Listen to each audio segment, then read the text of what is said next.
Presiden Rusia Vladimir Putin mengumumkan pada Jumat bahwa negaranya telah memulai produksi rudal hipersonik terbarunya, Oreshnik. Putin berencana untuk menyebarkannya ke Belarus sebelum akhir tahun 2025.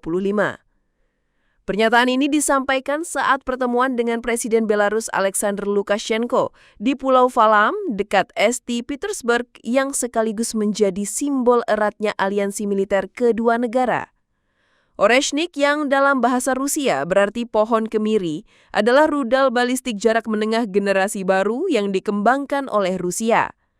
Dikenal karena kecepatannya yang mencapai hingga Mach 10 dan kemampuannya membawa beberapa hulu ledak sekaligus, rudal ini dirancang untuk menembus sistem pertahanan musuh dan melakukan serangan presisi tinggi.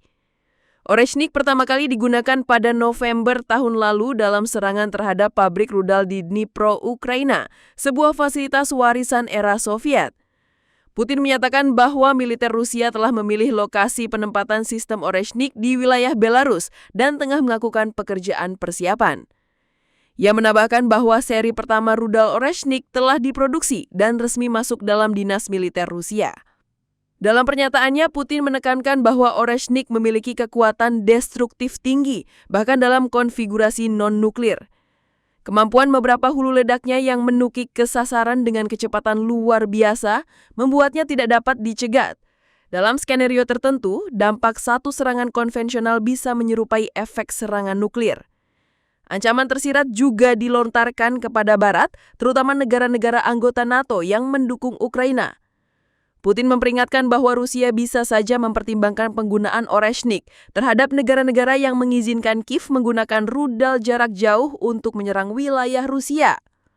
Rudal Oreshnik diklasifikasikan sebagai rudal balistik jarak menengah dengan jangkauan antara 500 hingga 5.500 km. Kategori ini sebelumnya dilarang dalam perjanjian INF yang ditandatangani Uni Soviet dan Amerika Serikat, namun perjanjian tersebut dibatalkan kedua pihak pada 2019. Penempatan Oreshnik di Belarus menjadi bagian dari kebijakan militer yang lebih luas antara Moskow dan Minsk. Dalam musim gugur lalu, kedua pemimpin menandatangani perjanjian keamanan strategis yang mengizinkan penggunaan senjata nuklir Rusia untuk melindungi Belarus dari ancaman eksternal. Hari ini menempatkan Belarus secara resmi di bawah payung nuklir Rusia, pertama kalinya sejak pecahnya Uni Soviet. Lukashenko yang telah memerintah Belarus selama lebih dari 3 dekade, dikenal sebagai sekutu dekat Kremlin dan sangat bergantung pada dukungan ekonomi serta militer Rusia. Ia juga mengizinkan wilayah Belarus digunakan sebagai jalur invasi ke Ukraina pada 2022 dan kini menjadi tuan rumah bagi sejumlah senjata nuklir taktis Rusia. Dengan perbatasan sepanjang lebih dari 1.000 km dengan Ukraina, penempatan sistem senjata Rusia di Belarus secara signifikan memperluas jangkauan operasional militer Moskow, termasuk kemampuan menyerang target di Eropa Timur dan Tengah. Ini memberi Rusia keunggulan strategis dalam potensi konflik masa depan dengan negara-negara NATO.